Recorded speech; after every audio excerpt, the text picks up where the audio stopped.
ప్రార్థన చేసుకున్నాం.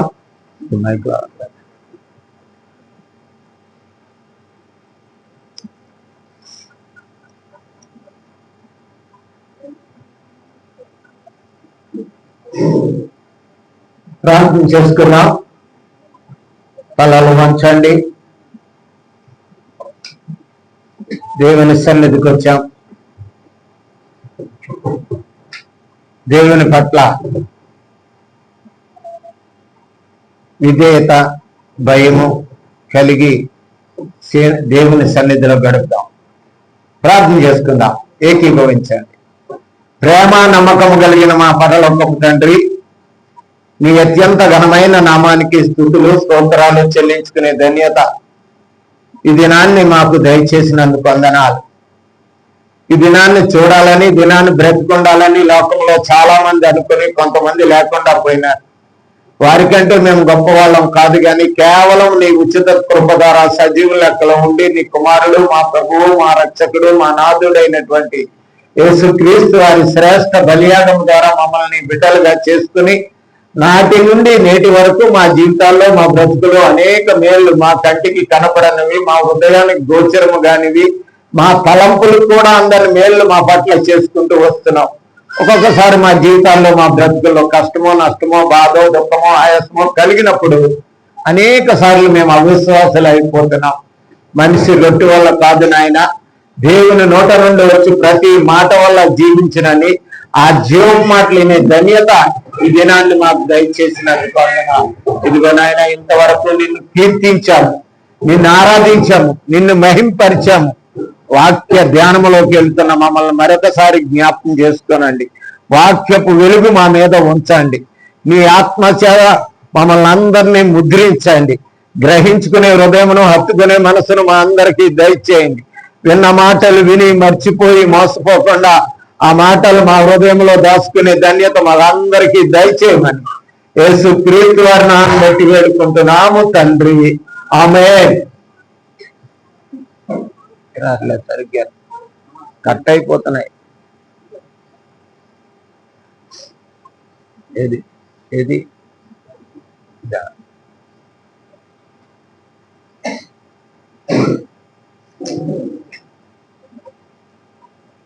అందరికీ వందనాలు.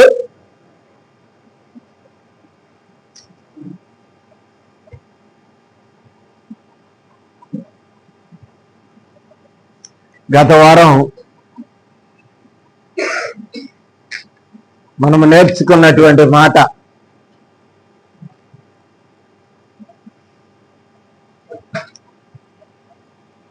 ఈ దినాన్ని కొంత కొనసాగిందాం. ఏమి నేర్చుకున్నాం గతం? ఎవరైనా చెప్పాలి. ఏమి నేర్చుకున్నాం గత వారం? గత వారమే మర్చిపోయామండి అంటారా?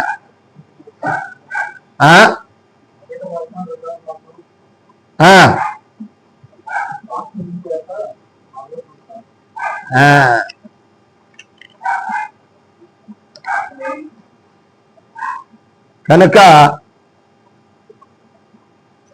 నేను ఏం విన్నామో జ్ఞాపం లేదంటే మనం వింటున్న వాక్యాలు మనకు చాలా గుర్తులేవన్నమాట. ఏం విన్నావు నిన్న? అది మరణించిన మనిషి వెనకాల ఏమి తీసుకెళ్తాడు? మరణించిన వాడు ప్రతి మానవుడు ఈ లోకంలో క్రిస్టియనే అని కాదు, హిందువుడే కాదు, మరి ఎవరైనా సరే మానవుడు, ఈ లోకానికి వచ్చిన మానవుడు ఈ లోకంలో చాలా సంపాదిస్తాడు. ఈ లోకంలో ప్రతీదీ సంపాదిస్తాడు. ఆస్తి, ఇల్లు, బిడ్డలు, కనీసం అన్ని సంపాదిస్తాడు. కానీ ఈ లోకాన్ని వీడుతున్న మానవుడు ఏమి తీసుకెళ్తున్నాడు అని గత వారం నేర్చుకున్నాం. ఏమి తీసుకెళ్ళలేడు అని అనుకున్న దానికంటే తీసుకెళ్లవలసినవి కూడా ఉన్నాయని నేర్చుకున్నాం. కనుక గుర్తుంటే చాలా సంతోషం. కానీ ఈ దినాన్ని మరణము తరువాత జరిగిన ప్రభంజనం అనే మాట గురించి జ్ఞాపకం చేసుకుందాం. మరణం తర్వాత జరిగిన ప్రభంజనం, ఈ మాటల గురించి ధ్యానం చేయాలంటే మనం చదువుకున్నటువంటి కీర్తన భాగంలో మరి 2 మాటలు మనం ధ్యానం చేసుకుందాం. 6వ కీర్తన 5వ వచనం. మరణమైన వానికి నిన్ను గూర్చిన జ్ఞాపకము లేదు, పాతాళములో ఎవరు నీకు కృతజ్ఞతాస్తుతులు చెల్లించెదరు. కదండి, మరణమైన వారికి నిన్ను గూర్చిన జ్ఞాపకము లేదు. మరణం అంటే చచ్చిపోయిన వాళ్ళు కనుక కాదండి. మరణం అనగా కనుక ఈ లోకంలో దేవునిలో క్రీస్తులో లేకుండా మరణించిన వారు. అందుకే 2వ మాట అంటాడు, పాతాళంలో ఎవరు నీకు కృతజ్ఞతాస్తుతులు చెల్లిస్తారు అంటున్నాడు. అదే మాటను చూసుకున్నట్లయితే 30వ కీర్తన 9వ వచనంలో ఒక మాట ఉన్నది. కీర్తన 30,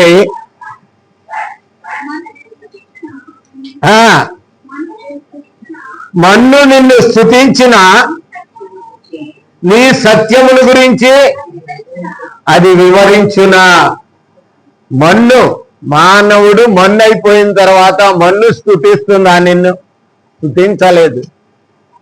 కానీ ఇంకో మాట ఏమన్నాడు? నీ సత్యముల గురించి అది వివరించునా అంటాడు. కనుక మానవులు మరణమైన తర్వాత ఏమవుతారు అనేది మనము ఏమి సంపాదించి ఏమి తీసుకెళ్తారు అని చెప్పి నేర్చుకున్నాం.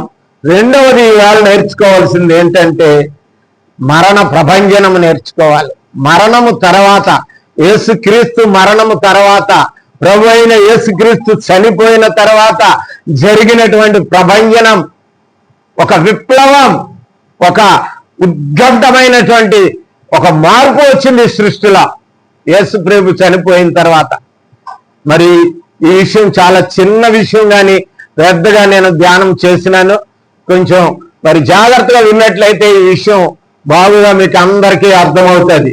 చూసుకున్నట్లయితే మరి మత్తయి సువార్త 27వ అధ్యాయము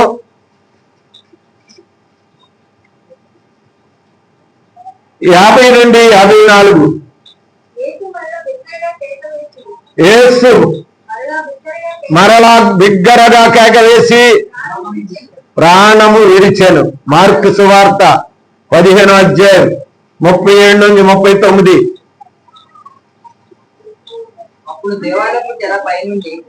అప్పుడు దేవాలయపు తెర పైనుండి కింద వరకు 2గా చినిగెను. చూసి ఈ మనుష్యుడు నిజముగా దేవుని కుమారుడే అని చెప్పి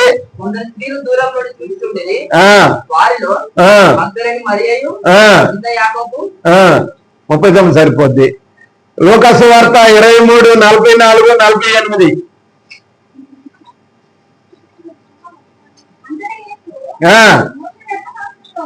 మోషే ధర్మశాస్త్రములోను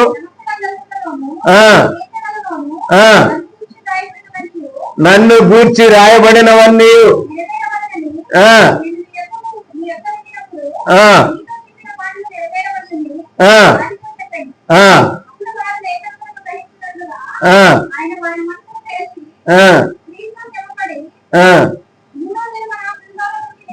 లోకాసు వార్త 23, 44 అన్నది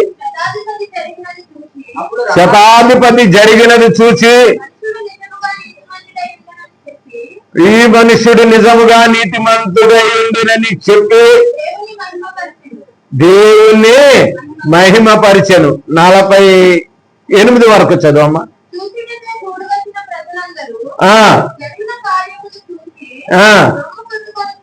రొమ్ము కట్టుకొని తిరిగి వెళ్ళిరి. యోహాను సువార్త 19వ అధ్యాయం 30వ వచనము నుండి 42 వరకు.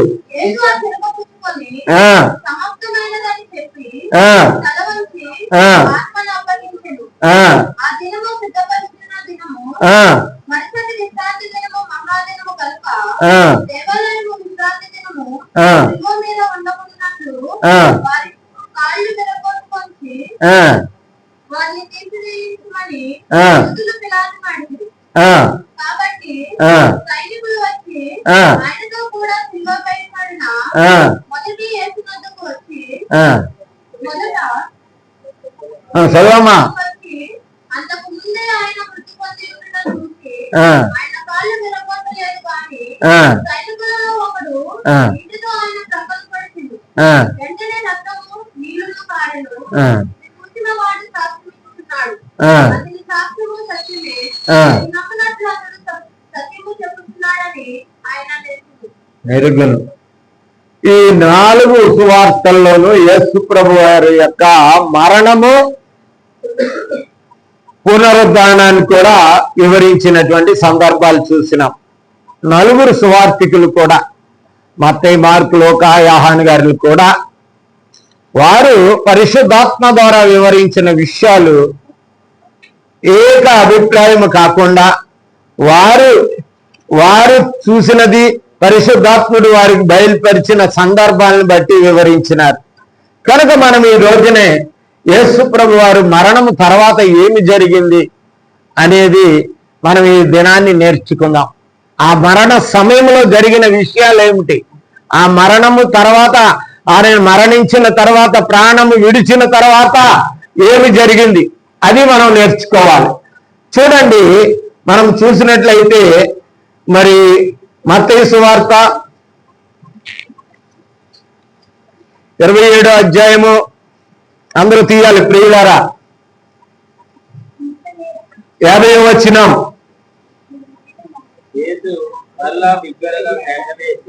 యేసు మరలా బిగ్గరగా కేక వేసి ప్రాణము విడిచెను.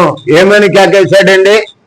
బిగ్గరగా కేక వేశాడు. ఏమని కేకేసి ఉంటాడంటావు? చెప్పాలి మీరు. ఏమని కేకేశాడు యేసు ప్రభు? లూకాసు వార్త 23:44 అంటారు. చూడండి మాట క్లియర్ గా. లూకాసు వార్త అందరూ రాసుకోవాలి, చదువుకున్న వాళ్ళు అందరూ బుక్ అది మొదలుకొని 3 గంటల వరకు దేశమంతటి మీద చీకటి కమ్మెను. సూర్యుడు అదృశ్యుడాయను. గర్భాలయపు తెర నడిపికి చీయను. అప్పుడు యేసు గొప్ప శబ్దంతో కేక వేసి, తండ్రి నీ చేతికి నా ఆత్మను అప్పగించుచున్నాను. ఆయన ఏమని కేక వేశాడండి? తండ్రి అని. కనుక మనము కూడా చనిపోయినప్పుడు గత వారంలో నేర్చుకున్నాం, అంతకు ముందు నేర్చుకున్నాం. మనం చనిపోయినప్పుడు మన ఆత్మలో ఎవరికి అప్పచెప్పాలి? గుడ్ ఫ్రైడే దినాన్ని నేర్చుకున్నాం, మర్చిపోయారు. ఎవరికి అప్పచెప్పాలి? తండ్రికి అప్పచెప్పాలా?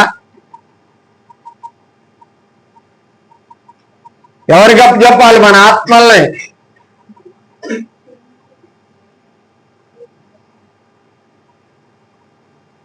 దేవునికే గాని క్రీస్తుకు అప్పచెప్పాలి. స్టెఫెన్ చనిపోయినప్పుడు 7వ అధ్యాయం అపోస్తుల కార్యములు 59:7-59 ఏమని ఉంది? 59:60 ప్రభువా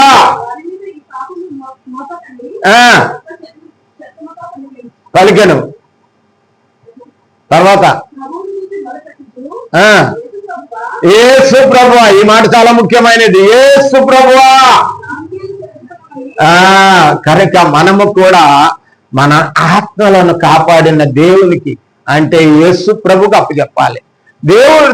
యేసు ప్రభు వారు తండ్రికి అప్పచెప్తున్నాడు. తండ్రి అని అప్పచెప్తున్నాడు. కనుక చాలా మంది చనిపోయినప్పుడు ఒక కేక వేస్తారు. ప్రతి వ్యక్తి కూడా, ఈ భూమి మీద చనిపోయిన ప్రతి వ్యక్తి కూడా దాన్ని ఏమంటారంటే ఆఖరి కేక అంటారు. ప్రతి వ్యక్తి చనిపోయిన అంటారంటే అట్లాగా ఆగకపోతుంది, కేక వేస్తారు. యేసు ప్రభు వారు తండ్రి అని పెద్దగా బిగ్గరగా కేకేశాడంట. కనుక మనకు ఎందుకు ఇది జ్ఞాపకం చేసుకోవాలంటే, మనల్ని కన్న తండ్రి, మనల్ని విమోచించిన తండ్రి, ఆయన్ని లోకానికి పంపించిన తండ్రికి ఆయన కేక వేస్తుంటే, నిన్ను విమోచించి నిన్ను కన్న యేసు ప్రభుకి నువ్వు కూడా కేక వేయాలని ఈ దినాన్ని ప్రభు అయిన యేసుక్రీస్తు నీకు చెప్తున్నటువంటి ఒక సందేశం ఇది. తండ్రి అని పెద్దగా కేక వేసి, బిగ్గరగా కేక వేసి ప్రాణము విడిచెను అంటాడు. కనుక ప్రియులారా, మన జీవితాల్లో మనం ఇది ఒక సూచనగా మనం గుర్తించుకోవాలి. కనుక రెండవ మాట చూసుకున్నట్లయితే మత్తయి సువార్త 27 యాకోబు 51లో చూసినట్లయితే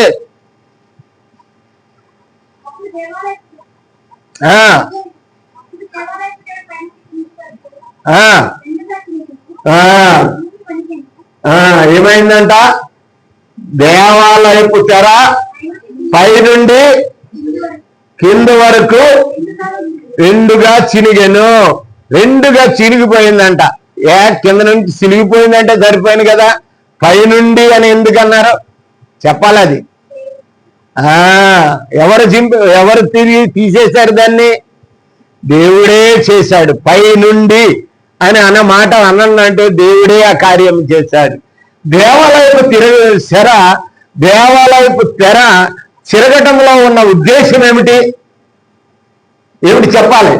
ఏమిటి రెండుగా తిరగటంలో? అసలు తెర అంటే ఏమిటి? దేవాలయపు తెర ఎందుకు కట్టారు? నిర్గమకాండము 26వ అధ్యాయము 31 నుంచి 33 వరకు చూడండి ఒక్క మాట.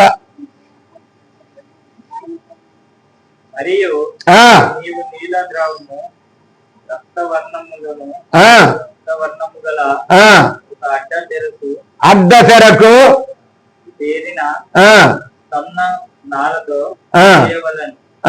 అది చిత్రకారుని పని అయినయు కేరేపులు గలదిగా చేయవలెను. తుమ్మకర్రతో బంగారు నేపు పొదిగిన సమముల మీద దాన్ని వేయవలెను. దాని ఒత్తులు బంగారమును, వాటి దిమ్మలు వెండివి. ఆ అడ్డతెరను ఆ కొమ్ములను తగిలించి సాక్షికు మందసము అడ్డతెర లోపలికి తేవలెను. అడ్డతెర పరిశుద్ధ స్థలమును అతి పరిశుద్ధ స్థలమును తెరిచి అది తెర దేవాలయంలో కట్టినప్పుడు ఏం చేస్తుందంటే, దేవాలయంలో మొట్టమొదట ప్రాంగణం ఉంటుంది. దేవాలయానికి ప్రాంగణం ఉంటుంది. ప్రాంగణంలో గంగాళం ఉంటుంది. గంగాళం అంటే ఏంటండి? కాళ్ళు కడుక్కోవటానికి. మన ఇంటికాడ కూడా గంగాళాలు, సిమెంట్ తొట్లు ఇవి పెడతారు కదండి. అక్కడికి వచ్చిన వెంటనే ఇంట్లోకి వచ్చే వాళ్ళు ఏం చేస్తారు? ముందు కాళ్ళు కడుక్కుంటారు. అలాగే దేవాలయానికి వెళ్ళినప్పుడు కూడా శుద్ధీకరణ బాణాలు అంటాడు. యేసుప్రభు వారు కానాను విందుకి వెళ్ళినప్పుడు అక్కడ ఏమున్నాయండి? శుద్ధీకరణ నిమిత్తం ఉన్నటువంటి రాతి బాణాలు ఉన్నాయి. ఆ బాణాల నిండా నీరు నింపేయమని దాన్ని ద్రాక్షరసంగా మార్చాడు. అది ఎందుకొరకు? శుద్ధీకరణ నిమిత్తం. దేవాలయంలోకి వెళ్తున్న ప్రతి వాడు కూడా తన శుద్ధీకరణ నిమిత్తం కాళ్ళు కడుక్కోవాలి. గంగాళంలో ఉన్న నీరు తీసుకుని అక్కడ కాళ్ళు కడుక్కుని లోనకు ప్రవేశించాలి. అక్కడే సముఖపు బల్ల ఉంటుంది. అవన్నీ ప్రత్యక్ష గుడారంలో ఉంటాయండి. కనుక వెళ్ళిన తర్వాత పరిశుద్ధ స్థలములో ప్రవేశించాలి. పరిశుద్ధ స్థలములోకి ప్రవేశించినప్పుడు ఏ బలినైతే నువ్వు ఇచ్చావో, సమాధాన బల, పాప పరిహార బల, ఏ బలినైతే నువ్వు సమర్పించావో ఆ బలిని తీసుకొని నువ్వు ఎక్కడికి వెళ్ళాలి? పరిశుద్ధ స్థలములోనికి వెళ్ళాలి. అది దేవాలయం లోనకని అర్థం. పరిశుద్ధ స్థలములోకి వెళ్ళాలి. పరిశుద్ధ స్థలం వరకు మాత్రమే మనకు అధికారం కదండి. ఎక్కడికి మన హిందూ సహోదరులు చూస్తాం, ఆడు కొబ్బరికాయ పట్టుకెళ్ళాడా, అగరత్తులు పట్టుకెళ్ళాడా, ఇంకేం పట్టుకెళ్ళాడా, అవన్నీ ఎక్కడి వరకునో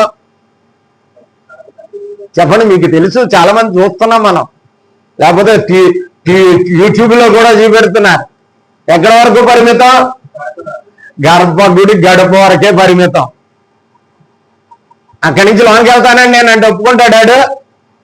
ఒప్పుకోడు. వాడే తీసుకుంటాడు. తీసుకుని ఆడే అర్చన చేస్తాడు. అర్చన అంటే సమర్పణ అని అర్థం. అర్చన అంటే ఏంటండి? సమర్పణ చేస్తాడు. ఎవరి పేరుని అర్చన చేయాలండి అంటాడు. ఎప్పుడన్నా విన్నారో లేదో మీరు ఈ మాటలన్నీ? ఎవరి పేర ఈ అర్చన చేయాలంటే ఎవరి పేరుని ఇది సమర్పించాలి దేవునికి అని అర్థం. ఇతడు సమాధాన బలి ఇచ్చాడా, లేకపోతే పాప పరిహార్థ బలి ఇచ్చాడా, ఇంకొక సముఖపు స్థితిలో ఇచ్చినటువంటి ఆ బల దగ్గర బలించినటువంటి బలి యొక్క రక్తాన్ని తీసుకుని అతడు పరిశుద్ధ స్థలములోనికి ప్రవేశించినప్పుడు అక్కడ మాత్రమే వాడు అది పట్టుకుని ఉండాలి. కనుక అక్కడ తర్వాత ఒక తెర వేర్చబడిన తెర యొక్క స్థితి నిర్గమకాండంలో ఇప్పుడు మనం చదువుకున్నటువంటి ఆ యొక్క నిర్గమకాండంలో ఉన్నటువంటి 26వ అధ్యాయం అది నేత పని, కళాకారుని యొక్క నేత పని వాడు నేసినదై ఉండాలంటే అది దాని యొక్క రంగు కావాలి, దాని యొక్క స్థితి కావాలి. అవన్నీ వివరించాలంటే ఆ తెర గురించి మనం ఒక పాఠాన్ని నేర్చుకుందాం. ఆ తెర ఎందుకు అన్ని రంగులు ఉండాలి, తెర ఎందుకు నేయబడాలి, ఎందుకు దానికి బంగారు కొండెలు ఉండాలి, ఎందుకు ఆ గడలకు బంగారు తొడుగు చేసి తగిలించాలి. ఇప్పుడు మన డోర్ కట్టని ఎలా తగిలించుకున్నామో అలాగే దానికి కొండీలు, బంగారు కొండీలతో తగిలించి దాన్ని తీయటానికి దానికి అరేంజ్మెంట్ చేయాలి.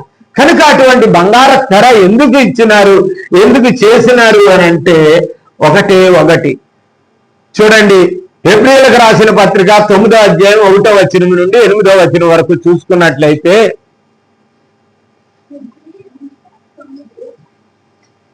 9వ అధ్యాయము 1వ వచనం నుండి 8వ వచనం వరకు.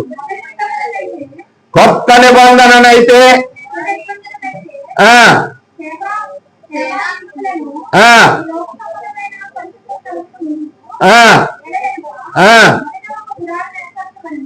అదే ప్రత్యక్ష గుడారము,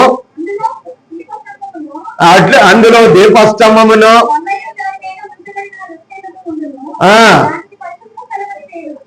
దానికి పరిశుద్ధ స్థలం అని పేరు. 2వ తెరకు ఆవల అతి పరిశుద్ధ స్థలము గుడారముండెను. సువర్ణ ధూపార్తియు నిబంధన మందసమును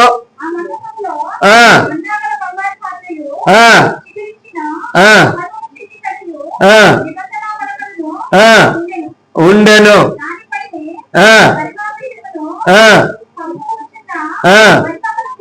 కెరూబులను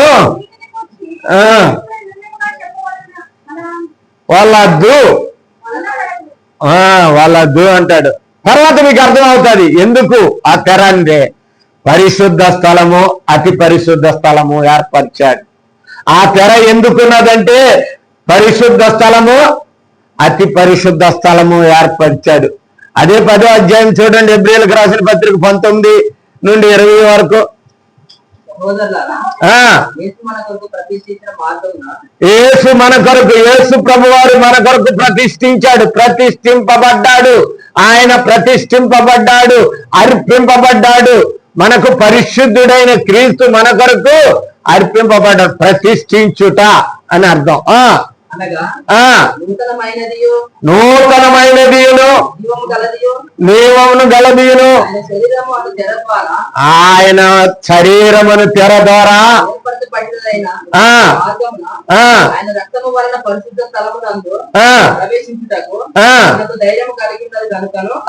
దేవుని ఇంటి పైన మనకు యాజకుడున్నాడు కనుకను మనసాక్షికి కల్మషము తోచుకుంటున్నట్లు సూచింపబడిన హృదయములు గలవారమును నిర్మలమైన ఉదకముతో స్నానము చేసిన శరీరములు గలవారమై ఉండి విశ్వాస విషయంలో సంపూర్ణ నిశ్చయత కలిగి యథార్థమైన హృదయంతో మనము దేవుని సన్నిధానముకు చేరుదాము. ఆ తెర చిరిగిపోవడానికి కారణం ఏమిటంటే తెర 2గా దేవుడు తీసేశాడు. ఇంతవరకు ఒక్క యాజకుడు మాత్రమే, ఆ యాజకుడు ఒక్కడు మాత్రమే అతి పరిశుద్ధ స్థలంలోనికి వెళ్తాడు. అది నువ్వు సమర్పించినటువంటి ఆ బలి అర్పణ యొక్క రక్తాన్ని, ప్రోక్షించిన రక్తాన్ని తీసుకుని అతడు అతి పరిశుద్ధ స్థలంలోనికి ప్రవేశించి నీ పేరు మీద దాన్ని సమర్పిస్తాడు దేవునికి. అక్కడ కరుణాపీఠం ఉంటుంది, అక్కడే సముఖపు అక్కడే దీపార్తి ఉంటుంది, అట్లాగే మందసం ఉంటుంది. ఇవి ఎవరు నువ్వు టచ్ చేయటానికి లేదు. మందసంలో ఉన్నాయన్నీ మీరు తర్వాత నేర్చుకున్నాం. మందసంలో వాక్యం ఉన్నది, సిగిరించు మరి అహరోను కర్ర ఉన్నది, అన్నీ ఉన్నాయి. ఇవన్నీ మందసములో ఉన్నవన్నీ. ఇవి నువ్వు ముట్టుకోవడానికి అర్హత లేదు ఇంతవరకు. ఆ రోజు నుంచి ఈ రోజు వరకు కూడా ప్రభు అయిన యేసుక్రీస్తు మరణము వరకు కూడా ఏ మనిషి కూడా మరి యాజకుడు తప్ప మరి ఎవరు కూడా అతి పరిశుద్ధ స్థలానికి వెళ్ళలేరు. అది పాత నిబంధన యొక్క కట్టడి కనుక ఆనాడు ప్రత్యక్ష గుడారంలో గాని సొలొమోను కట్టినటువంటి దేవాలయంలో గాని ఆ నిబంధన ఉండేది, ఆ క్రమం ఉండేది. ఎప్పుడైతే యేసు ప్రభు వారు వచ్చారో ఆయన ప్రతిష్ఠింపబడి ఆ తెరగా ఇప్పుడు తెరెవరు? ప్రభు అయిన యేసుక్రీస్తు తన శరీరాన్ని చీల్చుకున్నాడండి. రెండుగా చీల్చుకుని ఆయన ద్వారా ఆయన చిందించిన పరిశుద్ధ నిర్దోష నిష్కలంక రక్తము ద్వారా నీ యొక్క నిర్దోషమైన జీవితము ద్వారా నీవు ప్రోక్షింపబడిన వాడవై అతి పరిశుద్ధ స్థలానికి వెళ్ళే మార్గమును దేవుడు ఏర్పాటు చేశాడు. యేసుక్రీస్తు మరణం ప్రభంజనం ఏమిటంటే ఈనాడు ప్రతి వాడు ప్రభు అయిన యేసుక్రీస్తుని విశ్వసించి ఆయన నామంలో బాప్తిసం పొంది ఆయన నామంలో విశ్వసించి జీవిస్తున్న ప్రతి వాడు కూడా దేవుని సన్నిధిలో డైరెక్ట్ గా దేవునితో మాట్లాడే ధన్యత నీకు వచ్చింది. ఇంతవరకు ఎవరు దేవునితో సముఖములోనికి వెళ్ళే ధన్యత లేదు. దేవాలయంలో ఆయన దర్శించుకోవాలంటే ఆయన దగ్గరికి వెళ్ళాలి అంటే ఖాళీ పరిశుద్ధ స్థలం వరకు మాత్రమే నీకు పరిమితం. అతి పరిశుద్ధ స్థలంలో యాజకుడు ఉంటాడు. యాజకుడు మాత్రమే అక్కడ అర్పణ చేస్తాడు. యాజకుడు మాత్రమే అక్కడ నీవు ఇచ్చినటువంటి రక్తాన్ని అక్కడ ప్రోక్షించి నీ పాప ప్రాయశ్చిత్తము నిమిత్తము ఆయన దేవుణ్ణి వేడుకుంటాడు. ప్రభు అయిన యేసుక్రీస్తు ఆయన అడ్డు తెర, ఆ అడ్డు తెరను ప్రభు అయిన యేసుక్రీస్తు రెండుగా చీల్చి నీకేం ప్రవేశించాడు? ఏం ప్రవేశపెట్టాడమ్మా? మార్గము ప్రవేశపెట్టాడు. ఎందుకు తిరిగింది అది అంటే నీకు ఆయన అడ్డు తెర తొలగించాడు. ఈనాటి వరకు మనకు కూడా క్రైస్తవులైన మనకు ఒక మాట అంటాడు చూడండి, ఎక్కడంటే 2వ దినవృత్తాంతాలు 3:14, 2వ దినవృత్తాంతాలు 3:14.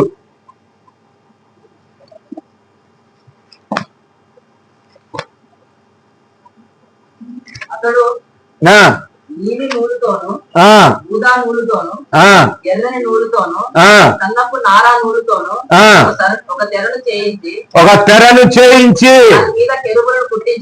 దాని మీద కెరూబులను కుట్టించను. కెరూబులు అంటే ఏంటండి?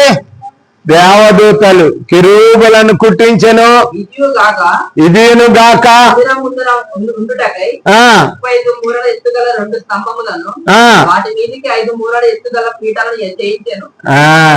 కనుక ఈ తెరను సొలొమోను దేవాలయంలో కట్టినటువంటి తెర. ఆ తెరలో కూడా మరి ప్రధాన యాజకుడు మాత్రమే తెర లోపల అతి పరిశుద్ధ స్థలంలో ఉండాలి.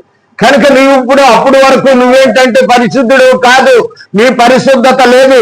అందుకే 10వ అధ్యాయంలో అన్నాడు, సహోదరులారా యేసు మన కొరకు ప్రతిష్ఠించిన మార్గమున అనగా నూతనమైన దీను జీవము గల దీను ఆయన శరీరమును తెర ద్వారా, ఆయన శరీరమును తెర ద్వారా. యేసు ప్రభు చనిపోయిన వెంటనే ఆయన శరీరం గాయపడి చీల్చబడి నీ కొరకు రక్తము చిందించి ఆ పరిశుద్ధ రక్తము ద్వారా నీకు అతి పరిశుద్ధ స్థలములో ప్రవేశించడానికి నీకు ఒక ధన్యత, నాకు ఒక ధన్యత కలగజేశాడండి. యేసు ప్రభు మరణము నీ జీవితంలో ఒక ప్రభంజనం కావాలి. ఇంతవరకు నీవు దేవునికి దూరముగా ఉన్నావా? ఇంతవరకు దేవునికి దూరముగా జీవిస్తున్నావా? పాప జీవితాన్ని కలిగి ఉన్నావా? ఈ రోజున ప్రభు అయిన యేసుక్రీస్తును నమ్ముకున్నట్లయితే, ఆయన్ని విశ్వసించినట్లయితే, ఆయన రక్తములో కడగబడి నువ్వు బాప్తిసం పొంది నమ్మినట్లయితే నీకు ఒక మార్గం తెరబడ్డది. యేసుక్రీస్తు మరణము ద్వారా ఒక ప్రభంజనము చేశాడు. ఆ తెరను పైనుండి రెండుగా చీల్చి తెరను ఓపెన్ చేశాడు. నీకు నాకు మార్గం ఏర్పాటు చేశాడు. ప్రియ సహోదరి సహోదరుడా, నువ్వు ఎట్లా ఉండాలంటున్నాడు? ఒక మాట అంటాడు, ఆయన రక్తం వల్ల పరిశుద్ధ స్థలమందు ప్రవేశించుటకు మనకు ధైర్యము కలిగి ఉన్నది గనుకను. ధైర్యం ఉండాలి, ధైర్యం ఉండాలి. తెర ఏర్పడినదై మార్గమున రక్తం వల్ల పరిశుద్ధ స్థలమునకు ప్రవేశించుటకు ధైర్యంగా ఉన్నాం మనం. మనకున్న ధైర్యం అది. యేసు ప్రభు మరణము మన జీవితానికి ఒక ప్రభంజనం అవ్వాలి, ఒక చలాయింపు, ఒక చలనము కావాలి. చనిపోయినాడు ఆయన, అయిపోయింది. మేము దేవుని బిడ్డలం అయిపోయినాం అనుకుంటున్నాం. నీ జీవితంలో ఆ మార్పు వచ్చిందా? ఆ యొక్క గొప్ప ధన్యత నీకు ఇచ్చాడు. యేసు క్రీస్తు దగ్గర, యేసు క్రీస్తు ద్వారా తండ్రికి మొరపెట్టుకునే ధన్యత నీకు కలిగే ధన్యత ఇచ్చినాడు యేసు ప్రభువారు. అది మొదటి ప్రభంజనం, అది మొదటి యొక్క మరి చంచలమైనటువంటి సంఘటన. మన తెలుగులో చెప్పాలంటే ఒక చంచలమైన సంఘటన.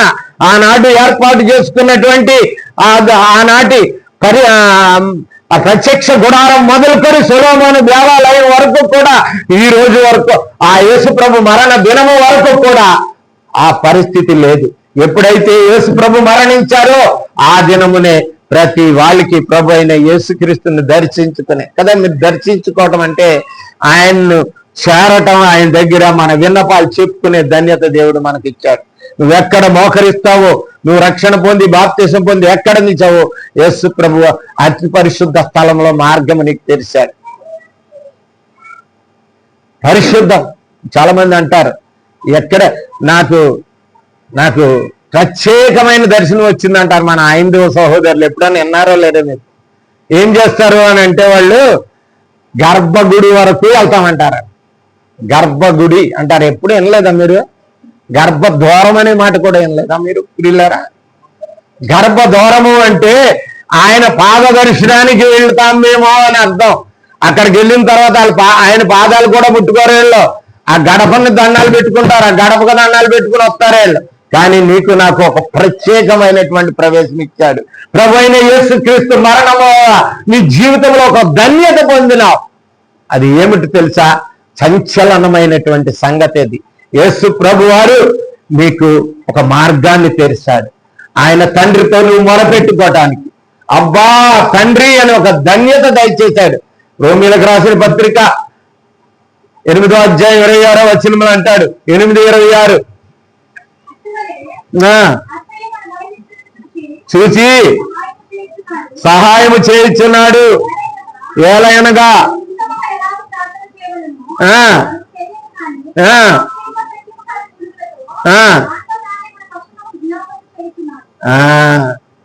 విజ్ఞాపన చేయుచున్నాడు. కనుక ఆ దేవుడు ప్రభు అయిన యేసుక్రీస్తు ద్వారా ఉన్నటువంటి అడ్డ తెరను తీసివేశాడు. మనకి క్రీస్తు ద్వారా ఆయన్ని చేరే ధన్యత, అతి పరిశుద్ధ స్థలములో జరిగినటువంటి ప్రవేశించే ధన్యత మొట్టమొదటి ప్రభంజనం నీ జీవితంలో ఒక ధన్యతగా భావించాలి. ప్రభు అయిన యేసుక్రీస్తు ద్వారా నేను దేవుని దానికి ప్రార్థన చేసుకునే. ఎవరిని అడుగుతున్నాం? ప్రార్థన చేసినప్పుడు ఏమంటాం మనం? తండ్రి, పరలోకమందున్న మా తండ్రి అని అడుగుతాం. ఆయన దగ్గరికి వెళ్ళే ధన్యత ఇంతకుముందు ఎవరికి లేదండి. ఇశ్రాయేలీయులకి లేదు, ఎవరికి లేదు ఆ రోజుల్లో. కానీ యేసు ప్రభు మరణం ద్వారా ఆ ప్రభంజనం, ఆయన మరణము ద్వారా ఆ తెర పైనుండికి కిందకు చేర్చబడి నీకు నాకు ప్రవేశము దొరికింది. అది ఒక ప్రభంజనం. క్రైస్తవ జీవితంలో నీకు పొందినటువంటి ఒక చంచలమైనటువంటి ఒక ధన్యత నీకు ప్రభువు కలగజేశాడు. రెండవది ఏమిటంటే చూడండి, ఆ యొక్క 51వ వచనంలోనే మత్తయి సువార్త 27:51 అప్పుడు దేవాలయపు తెర పైనుండి క్రింది వరకు రెండుగా చినిగెను, భూమి వణికెను. భూమి వణికెను. ఎవరు వణికారండి? భూమి వణికిందంట. యేసు ప్రభు ప్రాణము పోతే ఏమైపోయిందంట? భూమి వణికిందంటే మనం ఏమంటామండి? భూకంపం వచ్చింది. ఎందుకు వచ్చిందండి? ఒక్కటే, మొత్తం అంతటికీ తెలుసుకోండి. భూమి ఎవరు? ఆయన దూత. పంచభూతాల్లో ఒకటి భూమి. ఈ భూమి ఏం చేసింది తెలుసా? ప్రభు యొక్క మరణము విన్న వెంటనే అది గర్జించింది, ఒకసారి వణికింది. అది ఆ భూమి వణుకుతుంది కానీ ఈ భూమి అనకదు. ఏ భూమి అనకదండి? ఈ భూమి అనకదు. ఇది కూడా భూమే కదా, కదిలే ఖగోళం ఇది కూడా దీంట్లో భూమి పంచభూతాల్లో ఎన్ని ఉన్నాయో ఈ భూమిలో కూడా అన్ని ఉన్నాయి. ఈ గోళంలో కూడా కదలే, ఈ గోళంలో కూడా అన్ని ఉన్నాయి. పంచభూతాల్లో ఎన్ని ఉన్నాయో అవి మానవ శరీరంలో కూడా ఉన్నాయి. కానీ ఆ భూమి వణికింది. ప్రభు అయిన యేసుక్రీస్తు మరణము చూసి అయ్యో అని చెప్పి అది వణికింది, కానీ ఈ భూమి మాత్రం వనకదు. ఎప్పుడు భయం లేదు మనకి. అసలు ఈ జీవితంలో అటువంటి వణికే స్థితి, అది ఆ భూమి వణికింది, భూకంపం వచ్చింది, ప్రకృతి దద్దరిల్లింది. ప్రకృతి దద్దరిల్లింది. దద్దరిల్లటం అంటే తెలుసా? ఏమిటో తెలుసా? గజ గజ గజ గజ గజ గజ లాడింది. ప్రభు అయిన యేసుక్రీస్తు మరణము తర్వాత నీ జీవితంలో ఒక మార్పు రావాలి. అది భూమి వణకడం అంటే నిన్ను వణకమంటలేదు, భయపడమంటలేదు. దేవుడు చేసిన ఆ కార్యానికి నీ జీవితంలో మార్పు రావాలి. అది కంగారు పడాలి. దేవుని పట్ల నీకు భయము కలగాలి. ఆ భూమి వణికింది, అది దద్దరిల్లింది, అది మరి భూకంపం ఏర్పడ్డది కనుక ఈ రోజున ఈ భూమి గురించి మాట్లాడుతున్నాడు. మరి నీ జీవితంలో ప్రభు అయిన యేసు, అందుకే గలతీ పత్రికలో మాట అంటాడు, అందరికీ తెలుసు. గలతీలకు రాసిన పత్రిక 3వ అధ్యాయం 1వ వచనంలో ఏమంటాడమ్మా? 3వ అధ్యాయం 1వ వచనం, ఎవరు భ్రమ పెట్టాను? కదే కదా, ఆయన ప్రదర్శింపబడిన కదా. సిలువ వేయిన యేసుక్రీస్తు నీకు కనబడుతున్నాడా? ఆయన మరణించినప్పుడు తెర తిరిగింది. రెండవది భూమి బండలు బద్దలాయన. అక్కడ కూడా వద్దాం. బండలు బద్దలవటం అంటే నేర్చుకున్నాం. ఇప్పుడు భూమి వణకెను అని ఉన్నది. భూమి వణికింది కనుక ప్రకృతి దద్దరిల్లింది కనుక మరి చీకటి కమ్మెనని ఉంటుంది చూడండి. అక్కడ ఎక్కడంటే లోకాసు వార్త 23వ అధ్యాయం 44లో చూడండి. 23:44 అది మొదలుకొని చీకటి కమ్మెను. దేశమంతా ఏమైపోయిందండి? చీకటి కమ్మింది. ఎందుకు చీకటి కమ్మింది? ప్రభు అయిన యేసుక్రీస్తు మరణమైనప్పుడు చీకటి కమ్మింది. సూర్యుడు అదృశ్యుడాయనని ఉన్నది. అదృశ్యుడాయన అంటే ఏంటండి చెప్పండి మీరు? అదృశ్యుడైన అంటే కనపడకుండా మాయమైపోయాడు. ఆ నీతి సూర్యుని యొక్క మరణము చూసి ఈ ప్రకృతి సంబంధమైన సూర్యుడు దాక్కున్నాడండి, కనపడలేదు. అదృశ్యం అంటే కనపడక కదా. పేపర్లో ఇస్తారు అదృశ్యమైనాడు ప్రధాన వ్యక్తి అంటారు. అదృశ్యం అంటే కనపడకుండా పోయాడు. అనునిత్యము చేస్తున్నటువంటి ప్రకృతి కూడా ఒక ప్రభంజనాన్ని సృష్టించిందండి. ఎంత యేసుక్రీస్తు యొక్క మరణము ద్వారా ఈ ప్రభంజనాన్ని ఒక్కసారి మన మనసులో పెట్టుకున్నట్లయితే ఈ సృష్టిలో ఉన్నటువంటి సూర్యుడు కూడా యేసు ప్రభు ఎదర ఆయన మరణము తర్వాత ఆయన లేకుండా పోయాడు. ఆ నీతి సూర్యుడు కాంతే ఈ సృష్టికి. ఆ నీతి సూర్యుడు లేకపోయినప్పుడు నేను ఎందుకని వాడు కూడా ఏమైపోయినాడు? అదృశ్యుడైనాడు. అదృశ్యుడాయను అని ఉంటుంది. అదృశ్యుడాయను అది ఒక ప్రభంజనం. ఆ నీతి సూర్యుని మరణము చూసి పక్కకు తొలగిపోయాడు. ఆ నీతి సూర్యుడు ప్రభంజనం ద్వారా సృష్టి ద్వారా ప్రజలందరికీ తెలియబర్చాడు. దాని ద్వారా వెంటనే చీకటి కమ్మింది. ఏంటి? 3 గంటలకు చీకటి కమ్మింది. ఎప్పుడు చీకటి కమ్ముతుంది? 6 గంటలకు చీకటి కమ్ముతుంది. ఎప్పుడు చీకటి కమ్మింది? అది ప్రజలందరూ తెలుసుకుంటారు. ఏమి జరిగింది? చీకటి కమ్మింది. ప్రజలను ఈ యొక్క గొప్ప మహోన్నతుడైనటువంటి దేవుని కుమారుని యొక్క క్రీస్తు యొక్క మరణము ద్వారా ఆ చీకటి, ఆ సూర్యుడు పక్కకు తప్పుకోవటంతో చీకటి కమ్మింది, చీకటి వ్యాపించింది అని మరి అక్కడ భక్తుడు సెలవిస్తున్నాడు. అదృశ్యమయ్యాడంట సూర్యుడు. ఏమయ్యాడంట? అదృశ్యమని. అనేకమైనటువంటి వాళ్ళు అవాక్కయ్యారు అంటే మీకు బాగా తెలుసు. అవాక్ అవటం అంటే షాక్ అని ఇంగ్లీష్ చెప్పినావు, తెలుగులో చెప్పు. Very good. అది ఏమయ్యారు? ఆశ్చర్యపడ్డారు. ఏంటి 3 గంటలకి చీకటి కమ్మటం, 3 గంటలకి చిమ్మ చీకటి కమ్మటం ఏమిటి? అందరూ తెలుసుకోవాలి. ఇదే ప్రభంజన సాక్ష్యము. యేసుక్రీస్తు మరణ ప్రభంజన సాక్ష్యము ఈ లోకానికి. 3 గంటలకి మొత్తం అంతా చిమ్మ చీకటి అయిపోయింది. చీకటైపోయి సూర్యుడు పక్కకు అదృశ్యమైపోయినాడు ఆయన ప్రభంజనంలో. మరి నీ జీవితంలో, నా జీవితంలో ఆ చీకటి, ఆ యొక్క అదృశ్యత మరి నీ జీవితంలో నుండి తొలగిపోయిందా? నీ జీవితంలో ఈ లోక సూర్యుడు కాకుండా ఆ నీతి సూర్యుని యొక్క మరణము నీ జీవితంలో ఏదైనా అదృశ్యమైనటువంటి చీకటిని చేయగలిగిందా? వీళ్ళారా గమనిద్దాం మనం. ఇంకొక మాట ఉన్నది అక్కడ, చదవండి. చీకటి కమ్మెను, ఇక్కడ చదవ.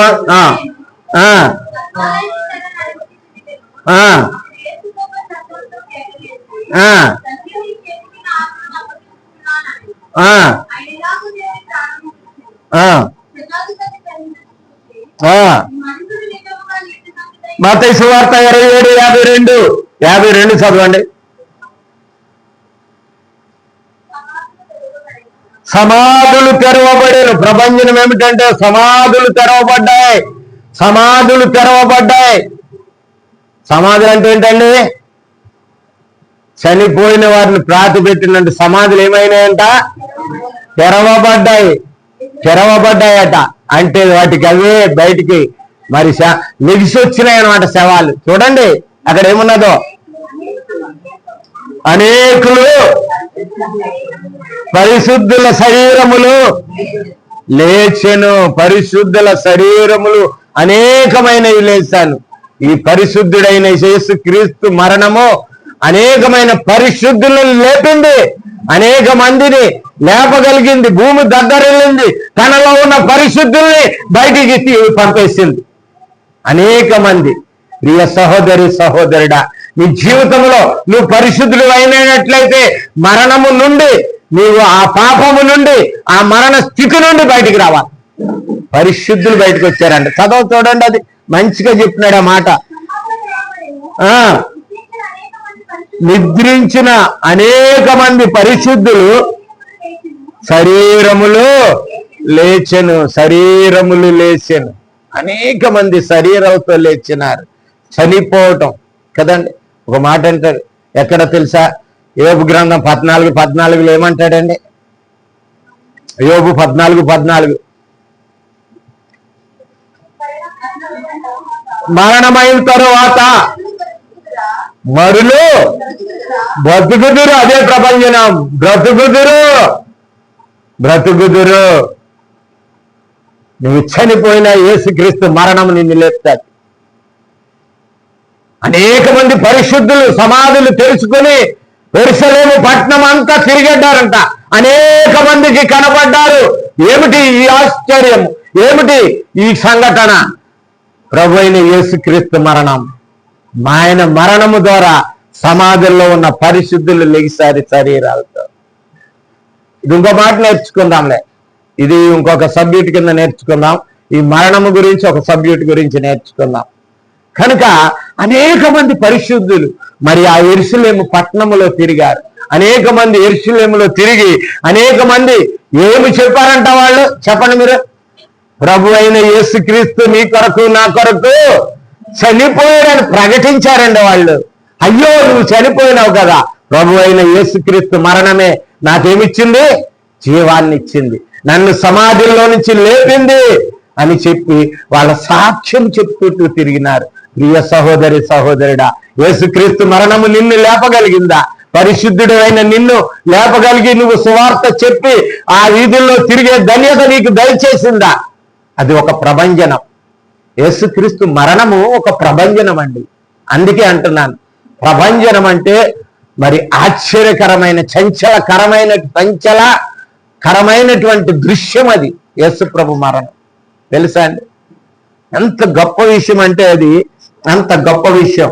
ఇంకో మాట అన్నది 27:51 బండలు బద్దలాయను. బండలు బ్రద్దలాయను అంటే ఏంటండి? బండలు అంటే ఏంటి?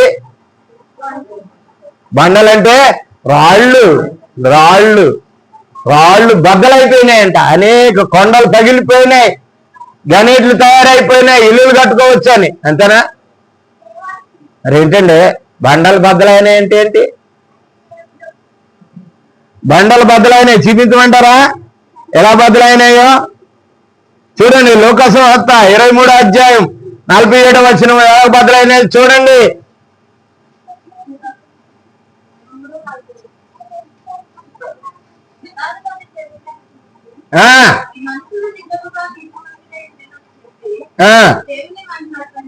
అది బండది. అంతవరకు యేసు ప్రభుని నిర్దాక్షిణ్యంగా కొట్టి చంపి ఏ విధమైన దయా దాక్షిణ్యం లేని బండలాంటి శతాధిపతి హృదయము ఏమైందండి? బద్దలైంది.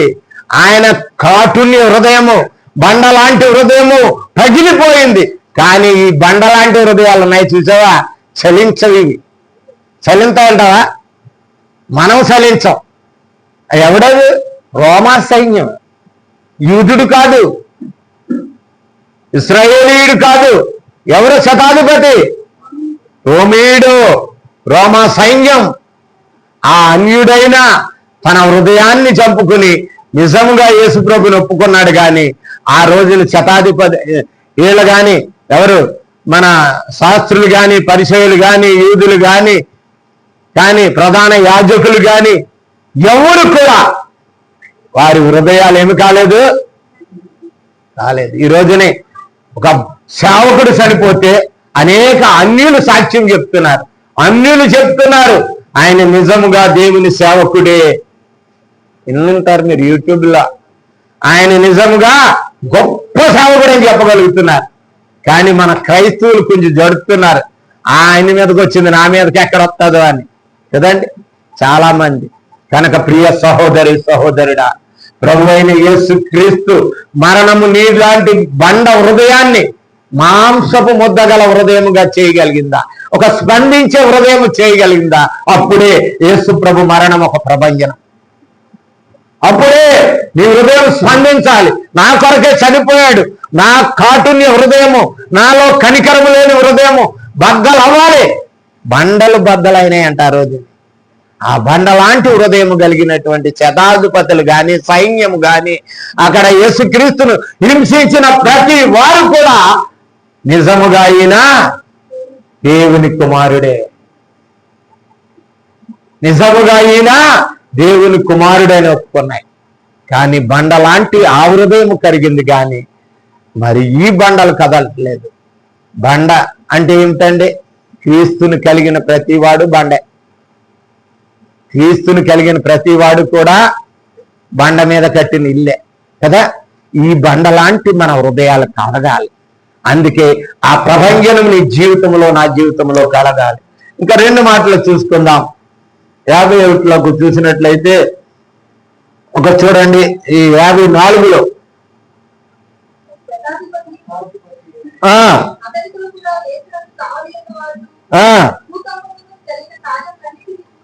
చూసి చెప్పుకొనిరి, ఒప్పుకొనిరి, భయపడిరి. వాళ్ళు ఏం చేశారు తెలుసా? చెప్పుకున్నారు, ఒప్పుకున్నారు ఆయన దేవుని కుమారుడని. అంతవరకు దేవుని కుమారుడు అన్నందుకే ఆయన ఏం చేశారు? సిలువ వేశారు. దేవుని కుమారుడు అన్నందుకే ఆయన ఏం చేశారు? చంపేశారు. దేవుని కుమారుడు అన్నందుకే ఆయన సిలువకి ఎక్కించారు. వారు ఇప్పుడు ఏమంటున్నారు? నిజమే, ఈయన చెప్పినట్లు ఈయన దేవుని కుమారుడే అని ఒప్పుకున్నారు. ఆయనకు భయపడ్డారు, ఆయనకు లోబడ్డారు. నీ జీవితంలో, నా జీవితంలో ఆ యొక్క మరణ ప్రభంజనం మన జీవితంలో కలగాలండి. లేకపోతే మన జీవితం వ్యర్థమే, సాదాగా వెళ్ళిపోద్ది రోడ్డు. మన జీవితం ఎప్పుడు కూడా ఒకటే రీతి మబ్బులో ఉంటాడు ఎప్పుడు. నాన్న అక్క మనలో చలనాలు ఉండవు, ఎన్ని జరిగినా చూడ. ఈ రోజున నువ్వు నేను బట్ట కట్టుకుని ఈ రోజు ఈ స్థితిలో ఉన్నాము అని అంటే ప్రభు అయిన యేసుక్రీస్తు ఆ రోజున కలిగినటువంటి మరణ ప్రభంజనమే నీకు నాకు కారణం. ఈ జీవితము నువ్వు కలిగి పొందినావు అని అంటే యేసు ప్రభు ఇచ్చిన ఆ మరణము ద్వారా ఇచ్చిన ఆ ప్రభంజనమే. అది గొప్ప ప్రభంజనం అంటున్నాడు. కనుక ప్రియులారా చూద్దాం, చూడండి. ఆయన యొక్క మరణము మనకు మరణాన్ని, మరణపు ముళ్ళుని ఏం చేసిందండి? ఇది చేసింది. ఒకడు అన్నాడు, ఏమన్నాడు తెలుసా? 3 మేకలు తీసుకోలేడు అన్నాడు వాడు. 3 మేకలు కాదు, నీలో ఉన్న మరణపు ముళ్ళు తీసివేయటానికి ఆయన మరణపు ముళ్ళు లాంటి మేకలను ఆయన శరీరంలో కొట్టించుకున్నాడు. ఆయన తీసేలా కాదు, మీ కొరకు నా కొరకు ఏమి చేయించుకున్నాడు? ఆయన మేకులు కొట్టించుకున్నాడు. అవి నీ మరణపు ముళ్ళులు. అవి ఆ ప్రభంజనం ఆయన కొట్టించుకున్న ముళ్ళులు ఎవరివి?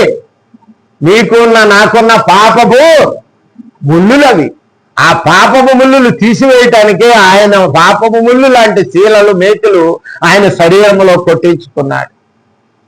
నీ హృదయ కాఠిన్యమును బట్టి ఆయన హృదయంలో బల్లెపు పోటు పొడిపించుకున్నాడు. ఇవన్నీ ఆయన మరణము ద్వారా మన జీవితానికి కావలసినటువంటి సంచలనాత్మకమైనటువంటి సందేశాలు. ఇవన్నీ మీ జీవితానికి రావాలి. ఇది మన జీవితానికి రావాలి. మనకు ఒక గొప్ప అర్హత తెచ్చాడు. అతి పరిశుద్ధ స్థలంలోనికి వెళ్ళి ఏ యాజకుడితో పని లేకుండా నువ్వే పేతురు పత్రిక అంటాడు, మనము రాజులైన యాజక సమూహం అన్నాడు. యాజకులుగా చేశాడు మనల్ని. ఆయన శిష్యులుగా చేసినాడు మనల్ని కదండి. మత్తయి సువార్తలో 28 అంటాడు, సమస్త జనులను నాకు శిష్యులుగా చేయుడు అన్నాడు. శిష్యులుగా చేసినాడు. మనం దేవుని దగ్గరికి డైరెక్ట్ వెళ్ళిపోయి అర్హత దయచేసినాడు. మొదటిది తెర చిరిగింది. రెండవది ఏమైందమ్మా? చీకటి కమ్మింది.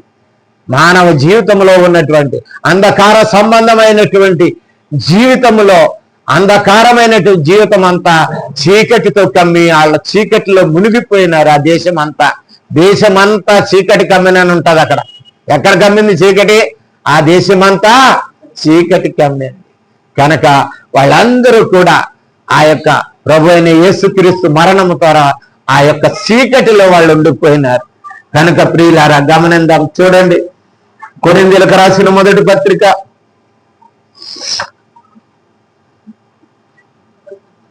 15వ అధ్యాయం 36 నుంచి 38 వరకు. ఓ అవివేకి, నీవు విత్తినది చూస్తే చచ్చితేనే గాని అది ఆయన మరణము, ఆయన చనిపోవటము ద్వారా నువ్వేం చేయాలి? చెప్పాలి తొందరగా. ఏం కావాలి? నువ్వు బ్రతికింపబడాలి. ఆయన మరణం నిన్నేం చేసింది? బ్రతికించింది, జీవాన్ని దయచేసింది. ఇంకా చదువమ్మా. నీవు విత్తిదాన్ని చూడగా ఓ అవివేకి అన్నాడు. అవివేకి అంటే మనం ఇంగ్లీష్ లో ఏమంటామండి? అవివేకి ఇంగ్లీష్ లో చాలా మంది చదువుకున్న వాళ్ళు ఉన్నారు. ఇక్కడ మంచి మాట అంటారు, ఫూల్ అంటారు. వినలేదు ఎప్పుడూను? ఫూల్ అంటే ఏంటి? అవివేకి అని అర్థం. ఫూల్ అంటే చాలా కోపం వస్తుంది మనకి కదండి. అవివేకి అంటే బాగా మంచి నూనె రాసినట్టు ఉంది. కనుక అవివేకి అంటే తెలివి తక్కువవాడా అని మన భాషలో అర్థం. తెలివి తక్కువవాడా, గమనించు, ప్రభు అయిన యేసుక్రీస్తు మరణము ఒక గొప్ప ప్రభంజనాన్ని తీసుకొచ్చి ఈ ప్రపంచమంతా కూడా క్రైస్తవులుగా చేయగలిగింది. అనేక మందికి ఆయన మరణము ఒక ప్రభంజనముగా ఒక గొప్ప ఉప్పెనలాగా ఈ ప్రపంచాన్ని ఏర్పాటు చేసింది. అంతకు ముందు క్రైస్తవుల్ని ఆ యొక్క 6,000 మందిని ఒక్క రోజునే హిట్లర్ చంపేశాడు. వెంటనే 60,000 మంది రక్షణ పొందారు. 6,000 మందిని హిట్లరు ఊసకోత కోసి నరికించేశాడు క్రైస్తవులు అయినందుకు. అగరా ఈ రోజున 60 లక్షల మంది ఉన్నారు ప్రపంచంలో. ఒక 12 మంది శిష్యులను హతసాక్షులు చేశారు. కానీ ఎంతమంది అయినారు? వేల మంది, లక్షల మంది శిష్యులు ఈ రోజున యేసుక్రీస్తుకు తయారైనారు. ఒక మరణము, ఒక దైవ సేవకుని మరణము, క్రీస్తు మరణము ఎప్పుడు కూడా ప్రభంజనము తీసుకురావాలి. ఆయన మరణము ద్వారా నీలో ఏ ప్రభంజనం వచ్చింది ప్రియ సహోదరుడా? ఒక్క స్టెఫెన్ను చంపితే, ఒక్క స్టెఫెన్ను చంపారు వాళ్ళు. మేము చనిపోయినా సరే క్రీస్తును ప్రకటించటం మేము మానము. ఒక్కరి మరణం ప్రియ సహోదరుడా గమనించుకుందాం మనం. ఎందుకు ఇది ప్రభంజనం అంటున్నానంటే, ఒక గొప్ప స్థితిని తీసుకురావాలి. యేసుక్రీస్తు మరణము ఈ భూలోకాన్ని నింపింది. ఈ భూలోకానికి ఆ మరణ వార్త భూమి దద్దరిల్లింది, భూమి వణికింది, ప్రకృతి మరి చోటైపోయింది. ఈ సూర్యుని చూసి నీతి సూర్యుని చూసి ఆ సూర్యుడు ఏమైపోయినాడు? పక్కకి వెళ్ళిపోయినాడు. తెలుసా, ఈ రోజు నీలో ఉన్న చీకటి కూడా తొలగిపోవాలి. నీలో చీకటి తొలగిపోయి ఈ సూర్యుడని వెలుగు నీలో ప్రవేశించాలి. కనుక ఆ విధముగా మరి నేర్చుకుందాం మనం. ఇంకొక మాట ఉంది చూడండి, 50వ అధ్యాయంలో, కొరింథీయులకు రాసిన మొదటి పత్రిక 15వ అధ్యాయం 50వ వచనం నుండి, సహోదరులారా, రక్త మాంసములు దేవుని రాజ్యమును స్వతంత్రించుకొనలేవు. రక్త మాంసములతో నువ్వు బతికినట్లయితే క్రీస్తు ప్రభంజనం నీకు అర్థము కాదు. వీళ్ళని ఏమంటారు? రక్త మాంసం కలిగిన పేరేంటండి వాళ్ళని? కేవలము నరులు, ఆత్మ లేని వాళ్ళు, దేవుని ఆత్మ లేని వాళ్ళని రక్త మాంసములు కలిగిన వారు దేవుని రాజ్యమును స్వతంత్రించుకొనలేరు. దేవుని రాజ్యం అంటే ఎక్కడుందమ్మా? ఎక్కడుంది చెప్పండి? పరలోకంలోనా? ఇదే దేవుని రాజ్యం. నీవు దేవుని రాజ్యానికి వస్తున్నావు. నువ్వు నీలో రక్త మాంసపు ఆలోచనలు, ఏమి తిందుమా, ఏమి తాగుదుమా, ఏమి ధరించుకుందుమా, ఏమి సంపాదించుకుందుమా అని కాదు, క్రీస్తును సంపాదించుకున్నామా లేదా అనే ఆలోచన నీకు ఉండాలి. రోజున సంఘాల్లో ఎవరు వచ్చేసారు? మత్తయి సువార్త 12:12 ఒక మాట అంటాడు యేసుప్రభు వారు. మత్తయి సువార్త 12:12, మత్తయి సువార్త 12:12, 11:12, క్షమించండి, 11:12.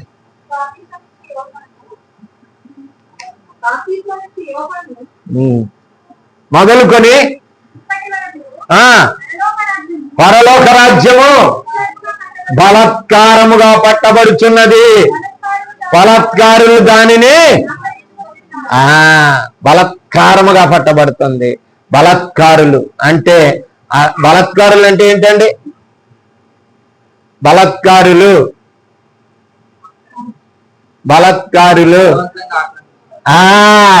అది అర్హత లేకపోయినా వచ్చి దూరిపోతున్నారు దీంట్లోకి. రక్షణ లేదు, ఏమీ లేదు, వాళ్ళకి మారు మనసు లేదు. నిర్జీవమైన యేసుప్రభు యొక్క మరణము ద్వారా మన నిర్జీవ క్రియలు విడిచిపెట్టలేదు, లోక సంబంధమైన జీవితాన్ని విడిచిపెట్టలేదు, కానీ సంఘానికి వచ్చేస్తున్నారంట. నేనంటలేదు, ఆయన అంటున్నాడు, పరిశుద్ధాత్మ దేవుడు. నేనంటలేదు. చూడండి, మళ్ళీ చదవండి ఒక మాట. మొదలుకొని బలాత్కారముగా పట్టబడుచున్నది, బలాత్కారులు దానిని ఆక్రమించుకొనుచున్నారు. చర్చిలు అమ్మేస్తున్నారు సేవకులు, కొంత సంఘ పెద్దలు అమ్మేస్తున్నారు, కొంతమంది. హెబ్రోన్ పెద్ద సంఘాన్ని ఎవరు అమ్మేశారు? ఇప్పుడు సంఘ పెద్దలు అమ్మేశారు, ప్రభుత్వానికి అమ్మేశారు. తెలుసా? కొంత సేవకులు ఆక్రమించేసుకుంటున్నారు. ఎంత భయంకరమైన పరిస్థితులు వచ్చినాయంటే, బలాత్కారులు, దేవుని ఆత్మ లేని వాళ్ళు. కనుక ఆయన మరణ ప్రభంజనం నీ జీవితంలో, నా జీవితంలో మార్పు తీసుకొచ్చిందా? ఒక్కసారి గమనిద్దాం. తెస్సలోనికి రాసినటువంటి ఇంకో మాట ఉంది, చదవండి. అదే 15వ అధ్యాయం, కొరింథీయులకు రాసిన మొదటి పత్రిక 15వ అధ్యాయం 52 నుంచి చదవండి. 52 నుంచి తొందరగా. మర్మము తెలుపుచున్నాను, మనందరము నిద్రించము గాని నిమిషములో ఒక్క రెప్పబాటున, మనమందరము నిద్రించము గాని నిమిషములో ఒక్క రెప్పబాటున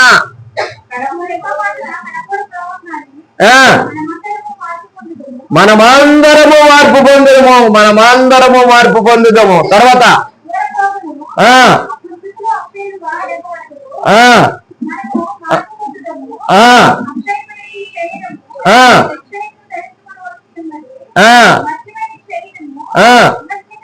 అమర్త్యతను ధరించుకోవాలి. అమర్త్యత ఏంటంటే అమరతత్వము కలిగిన, మహిమ కలిగిన శరీరం.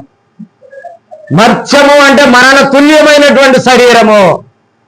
ఈ శరీరం మరణ తుల్యమైనది, మరణానికి ఈ లోకాల్లో చివికిపోవలసిన శరీరం ఇది.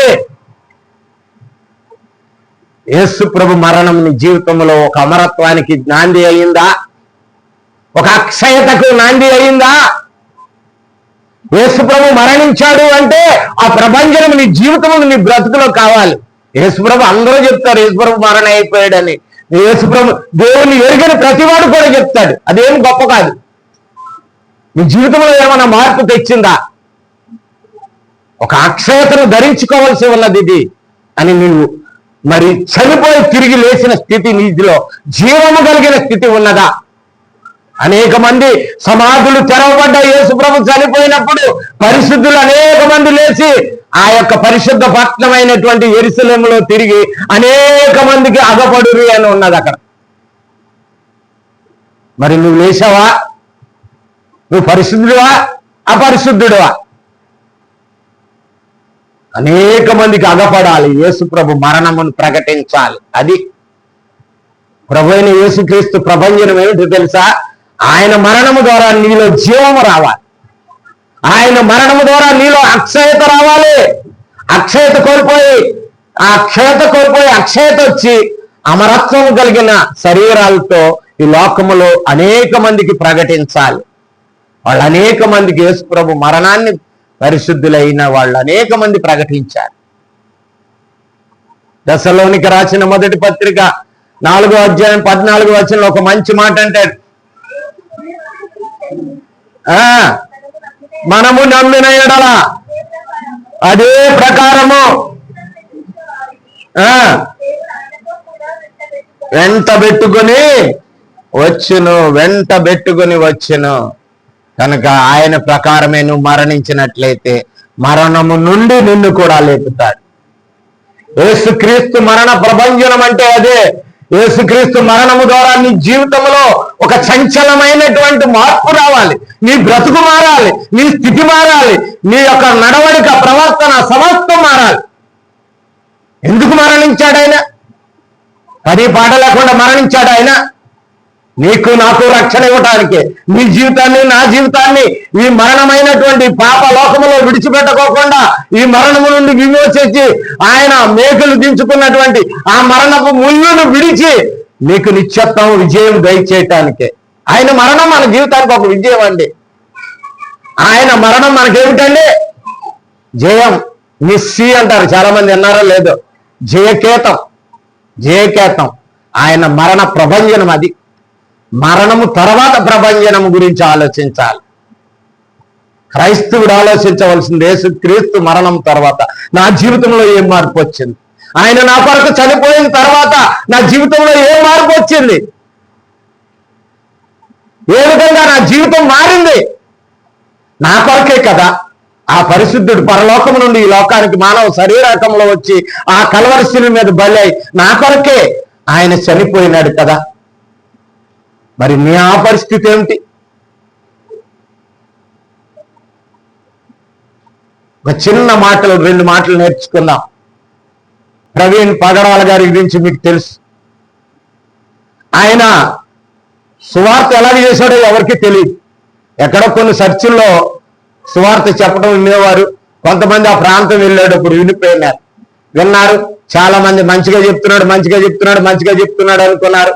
అనేక మంది అనేక మీటింగులు పిలిచారు, అనేక డిబేట్లు చేసినాడు, అనేకమైన చనిపోయాడు. కానీ ఎప్పుడైతే ఆయన చనిపోయినాడో అప్పుడు ఏమొచ్చిందండి? ప్రభంజనం వచ్చింది. ప్రభంజనం. ఆయన మరణము తర్వాత ప్రభంజనం వచ్చింది. నేను చెప్పినాను కదా, ఒక క్రైస్తవుడు, నిజ క్రైస్తవుడు చచ్చిపోతే తప్పకోకుండా ప్రభంజనం వస్తారు. దేవుడి కొరకు జీవిస్తున్నటువంటి ఒక సేవకుడు చనిపోయినట్లయితే ప్రభంజనం తప్పకోకుండా వస్తుంది. అనేక మంది ఉత్తేజపడతారు. అనేక మంది ఆత్మలు నిలుగు గమ్మినటువంటి జీవితాలు ఉత్తేజపరచబడతాయి. మన భాషలో చెప్పాలంటే ఉజ్జీవము పొందుతారు. ఉజ్జీవింపబడాలి. యేసుక్రీస్తు మరణం గురించి సంవత్సరం ధ్యానం చేయటం కాదు, నువ్వు కంఠవాక్యాలు కాదు ధ్యానం చేయటానికి. నీ జీవితంలో మార్పు రావాలి, నా జీవితంలో మార్పు రావాలి. మనము ఆ ప్రభంజనములో ఒక పరిశుద్ధమైన జీవితాన్ని కట్టుకోవాలి. ఆయన మరణము గురించి అన్యులు చెప్తున్నారు ఆయన ప్రబోధకుడని. ఒక క్రైస్తవుడు సాక్ష్యం చెప్పలేకపోతున్నాడు ఈ రోజున. ఆ రోజున యూదులు చెప్పలేకపోయినారు. రోమా సైన్యం నిజముగా అయినా దేవుని కుమారుడని చెప్పగలిగారు. ఎక్కడున్నది ప్రభంజనం? యేసుక్రీస్తు మరణం మన జీవితానికి ప్రభంజనము కాకపోతే మన జీవితాలు వ్యర్థమే. రక్త మాంసములు దేవుని రాజ్యమును స్వతంత్రించుకొనలేదు. నీకు ఇక్కడ స్వేచ్ఛ లేదు దేవుని రాజ్యంలో. కనుక ప్రియులారా గమనిద్దాం మన జీవితం. యేసుక్రీస్తు మొట్టమొదటి ప్రభంజనం తెర రెండుగా చినిగింది. నీకు అతి పరిశుద్ధ స్థలంలో ఒక ప్రవేశం, ఆనాడు ఇశ్రాయేలుకి లేనిది యూదులకి లేని ఒక గొప్ప ప్రభంజనాన్ని నీకు దయచేశాడు. అసలు నీవు అన్యుడు అయి ఉండగా ప్రభు అయిన యేసుక్రీస్తు మరణము ద్వారా నీకు కూడా గ్రీకు దేశస్థుడు గాని అన్యుడు గాని ఎవరికైనా సరే ఒక ప్రభంజనం చేసి మీకు పరిశుద్ధ స్థలంలో ప్రవేశించే ధన్యత ఇచ్చాడు. రెండవది, మరి ఆ దేశమంతా చీకటి కమ్మింది. దేశమంతా చీకటి కమ్మింది అంటే సూర్యుడు నీతి సూర్యుడిని చూసి అదృశ్యమైపోయినాడు. సూర్యుడు నీతి సూర్యుడిని చూసి అదృశ్యమైపోయినాడు. అది చీకటి కమ్మేశాడు. కనుక ప్రియులారా గమనించండి. మూడవది ఏమిటి తెలుసా? మూడవది ఏమి నేర్చుకున్నాం మనం? భూమి వణికెను, భూమి కంపించింది, ప్రకృతి కంపించింది, పంచభూతాలు వణికాయి. యేసుప్రభు మరణం పంచభూతాలతో చేయబడిన నీ శరీరము ఈ రోజున భయపడుతుందా? భయపడుతున్నావా నువ్వు నేను? వీళ్ళారా గమనిందాం మన జీవితంలో. యేసుక్రీస్తు మరణం గురించి ప్రతిరోజు ధ్యానం చేసుకోవచ్చు, కానీ నీ జీవితంలో మార్పు రావాలి కదా. మాట అంటాడు పేతురు గారు, అదే మాటను పేతురు రాసిన మొదటి పత్రిక 1:14-16.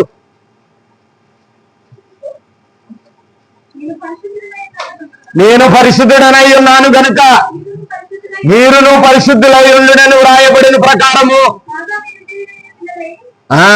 మీరును పరిశుద్ధులై ఉండుడి, పరిశుద్ధులై ఉండుడి. యేసు ప్రభు నీ కొరకు చనిపోయినాడు. ఆయన మరణము ఈ ప్రపంచానికి ఒక చలనము తీసుకొచ్చింది.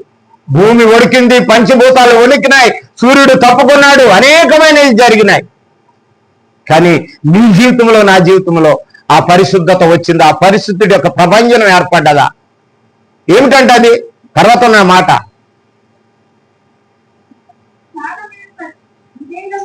విధేయులైన పిల్లలై పూర్వపు అజ్ఞాన దిశలో మీకుండన మనుజాశలను అనుసరించి నడుచుకొనక కనుక ప్రకారము మీరును సమస్త ప్రవర్తనల యందును పరిశుద్ధుడైన యేసుక్రీస్తును ధరించుకొని యేసుక్రీస్తు పేరును ధరించుకున్న క్రైస్తవులా బ్రతకాలి. అది ఆయన మరణం.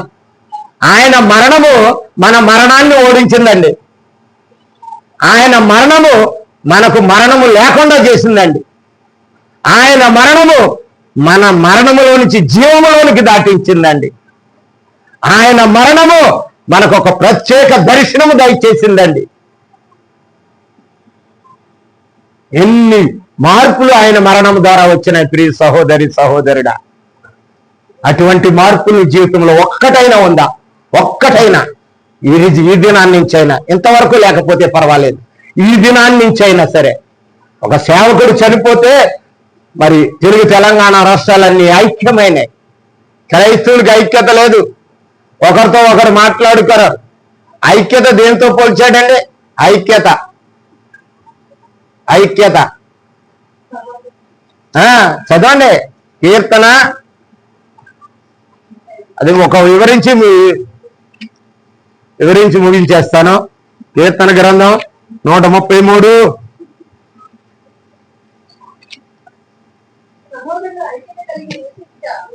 సహోదరుల ఐక్యత కలిగి నివసించుట ఎంత మనోహరము. మనోహరము అంటే ఏంటంటే మనస్సునకు ఆహ్లాదకరమని మనోహరము అంటారు. మనసుకు ఆహ్లాదకరం అంట ఐక్యత. కానీ క్రైస్తవుల్లో ఐక్యత లేదు. ఇప్పుడు ఎక్కడుంది ఐక్యత? ఇంట్లో వాళ్ళతోటే ఐక్యత లేదు, భర్తతో భార్యకు లేదు, భార్యతో భర్తకు లేదు, పిల్లలతోటి ఎవరికి అర్హత. ఆ మనోహరత ఎక్కడి నుంచి వస్తుందండి? మనోహరమైనటువంటి చదువమ్మా. అది తల మీద పోయబడి ఆహారోను గడ్డం మీద అంచుల వరకు కారినటువంటి దిగజారిన పరిమళ తైలముతో పోలి ఉన్నది. అహరోను ఎవరండి? యాజకుడు, ప్రధాన యాజకుడు అహరోను. ఆయన గడ్డం మీద నుంచి కారి ఎక్కడికి వచ్చిందంట? అంగీ అంచుల వరకు దారిందంట. అంటే పరిపూర్ణ అభిషేకం అని అర్థం. ఏంటండి? పరిపూర్ణ అభిషేకం. తైలము అంటే పరిశుద్ధాత్మ అండి. ఎక్కడ ఐక్యత ఉంటుందో, సంఘంలో ఎక్కడ ఐక్యత ఉంటుందో అక్కడ పరిశుద్ధాత్మ అభిషేకం ఉంటుందని అర్థం. అర్థం అవ్వలేదా మీకు? ఎక్కడైతే ప్రజల మధ్య ఐక్యత కలిగి ఉంటుందో, పరిశుద్ధుల మధ్య, విశ్వాసుల మధ్య, సంఘంలో ఎక్కడ ఐక్యత ఉంటుందో అక్కడ ఏముంటది? పరిశుద్ధాత్మ అభిషేకం ఉంటుంది, పరిశుద్ధాత్మ కాపుదల ఉంటుంది. యాజకుని అభిషేకం వాళ్ళు పొందుతారట. యాజకుడైన, ప్రధాన యాజకుడైనటువంటి యేసుక్రీస్తు అభిషేకం పొందిన వారు వాళ్ళు. అంచుల వరకు అంటే పరిపూర్ణతను సూచిస్తుంది. తల నుండి, అందుకే గడ్డము నుండి మొదలు పెట్టాడు. ఎక్కడి వరకు వచ్చింది అది?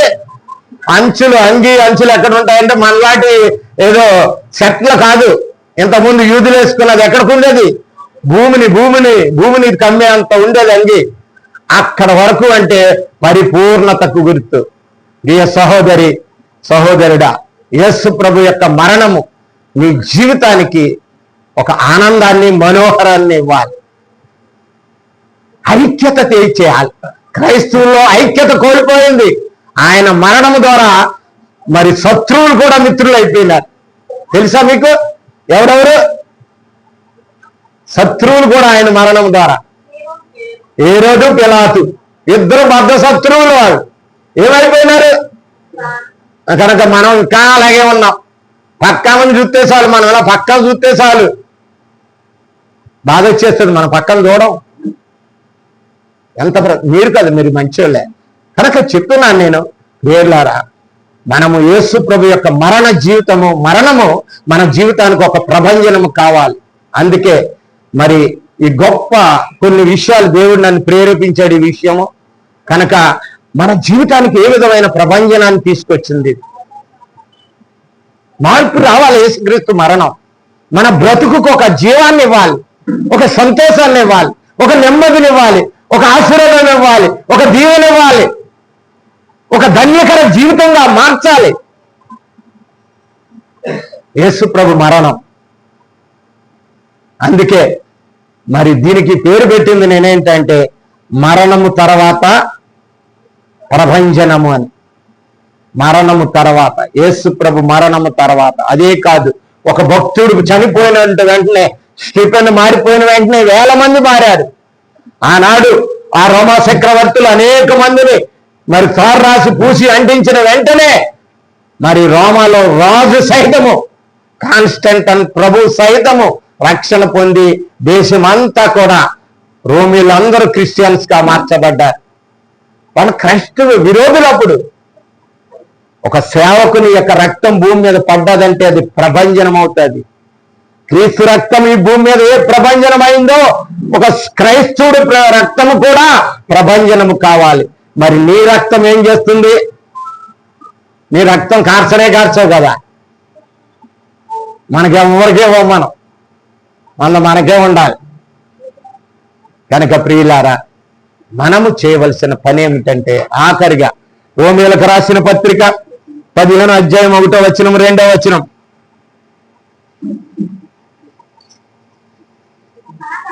కాగా బలవంతులమైన మనము మనలనే సంతోషపరచుకొన నేరక బలహీనుల యొక్క దౌర్బల్య స్థితులను భరించుటకు బలహీనులైన మన కొరకు ప్రభు అయిన యేసుక్రీస్తు మరణించాడు. ఎందుకు మరణించాడు? మనం బలహీనులమని ఎరిగి మరణించాడు ఆయన.